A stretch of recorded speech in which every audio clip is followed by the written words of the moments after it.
Okay, so we've just been talking about the best-selling driver of 2024 at Golf Clubs for Cash. So we're going to move on to the fairway wood. Now, Adam, how did you expect the TaylorMade Stealth to perform this year, and did you think it was going to be the best-selling fairway wood of the year? To be perfectly honest, I did not see this one coming. To be fair, with trends, how we've talked about it being maybe 1 year behind, I didn't expect the Stealth to be across the company the best-selling fairway wood that we had.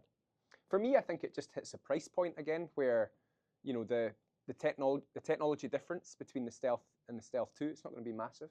Yeah. So I mean, that makes sense. What average? What do you think we're going to sell a Stealth fairway wood for?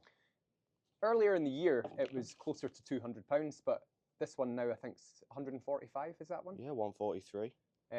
So I mean, again, you're getting really good value for your money out of a club like this, and I mean, this one particular is in really good condition.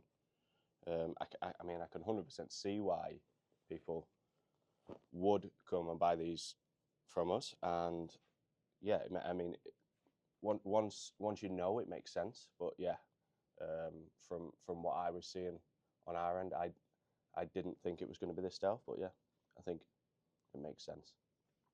And so on to hybrids, the best-selling hybrid of 2024. Yeah, a bit of a trend here in sales across a certain brand.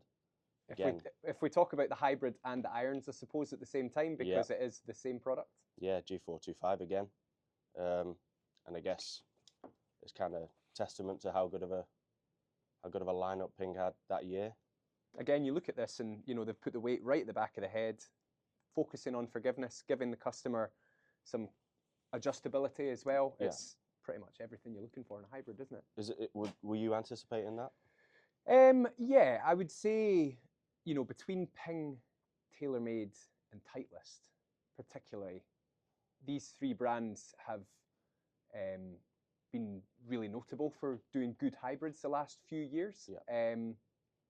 You know, especially the more forgiving hybrids, you know, your H1, your 2 models in Titleist, your M2, M4, M6, your you know, more forgiving hybrids are always going to sell well. They're hitting the market exactly where it's supposed to be. So yeah, with 425, very forgiving product, it's going to sell well. So I wasn't really surprised. Yeah, and hybrids are an interesting one as well, because obviously some brands are reputable for making really good ones.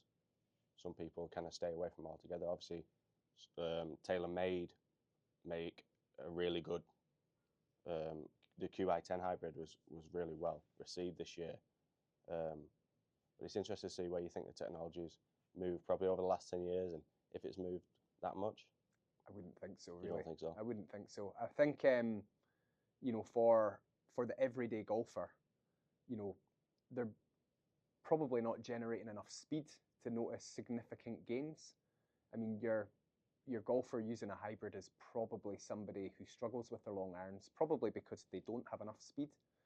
And, you know, something like a hybrid out the semi-rough is going to give them as much help as they can, especially when it might not be possible to get a super clean strike out the semi-rough.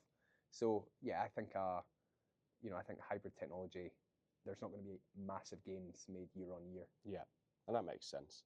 I mean, I personally do use hybrid in the bag. I'm obviously not a slow swinger, but I just like having that little bit of confidence when I put it down behind the ball, which I don't feel like I find if I put in a driving iron there. If I'm using like a 3 iron, I definitely get more confidence out of a hybrid, and I know that the Ping lineup, especially that year, was a really good hybrid, and I guess that's why we're seeing again this trend moving down into the irons, that people are consuming the same thing again. They're just distributing the weight around the head as much as they can, making it as forgiving as possible. They've got, you know, they've made very, very few bad irons again over the years. You know, the AWT shaft, they've kept that around for a while. It's been an excellent performing shaft. Yeah. The head shape, you know, this classic forgiving Ping head shape, you know, it hasn't changed much over the years. Yeah, that slot in the neck. I mean, obviously, with Ping, you do get a benefit in the second-hand market that the dot system exists, Yeah. and I can understand why people are, you know, it's a lot easier for if you are someone who does play ping irons 100%. I and mean, you know your makeup. it's a really friendly custom fit method, isn't it? Yeah. Because people can associate themselves to a particular color, which, you know, more often than not they do, and it gives you instantly an idea of roughly what you should be looking for. Yeah, and I think that's probably something that's helped Ping kind of in that second-hand market, and obviously really works well for them.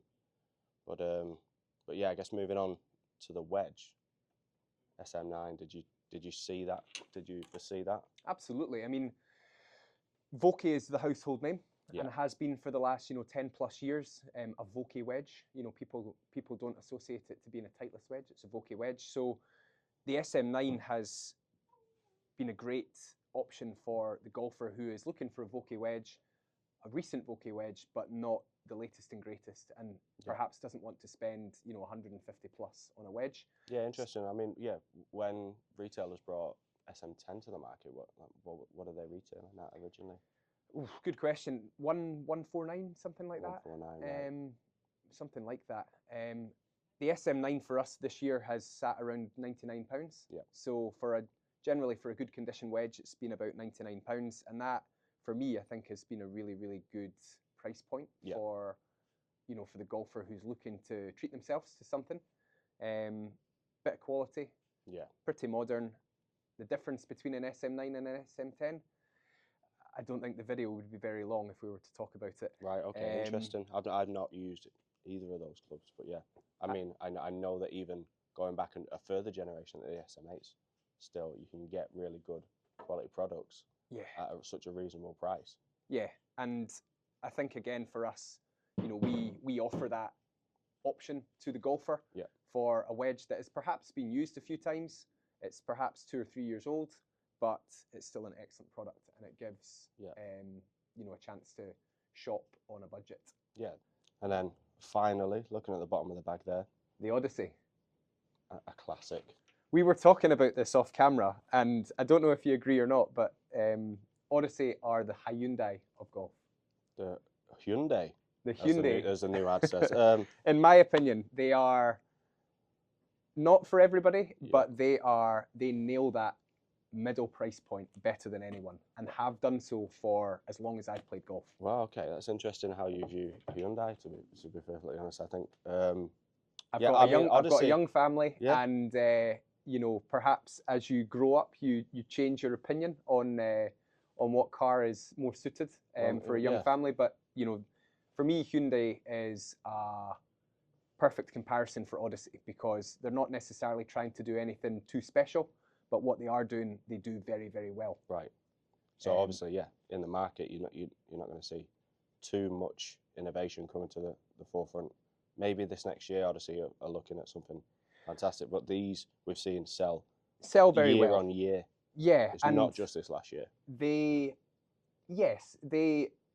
do test the market with their milled range this year, which for me, I always look at it and think, if I'm going to spend £400, £350 on a putter, am I going to spend it on an Odyssey putter? I think a lot of golfers will share the same opinion.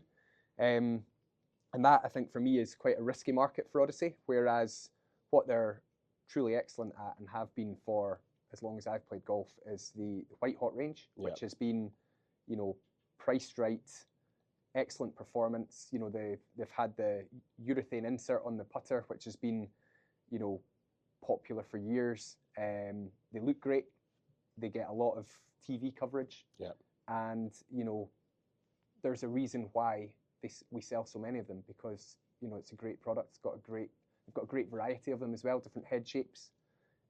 So yeah, for me, Odyssey, having used an Odyssey putter as well previously, it's a great option for people. Yeah. And so many varieties, but yeah, it's no surprise really. I think the price point as well, this one just now, this one's 170. So it is really, it's condition wise, that looks. This one, no, it's in really good condition. This one's excellent condition according to our guide. So it really hasn't been used much, but again, I think there's a big market for customers who are looking to spend, you know, between 100 and 200 in a putter. Yeah. And that Odyssey fits the bill. I guess, yeah, it's a club you use most in the bag. You're going to get a lot of value out of that. Absolutely. Interesting results. Like to hear what you guys think.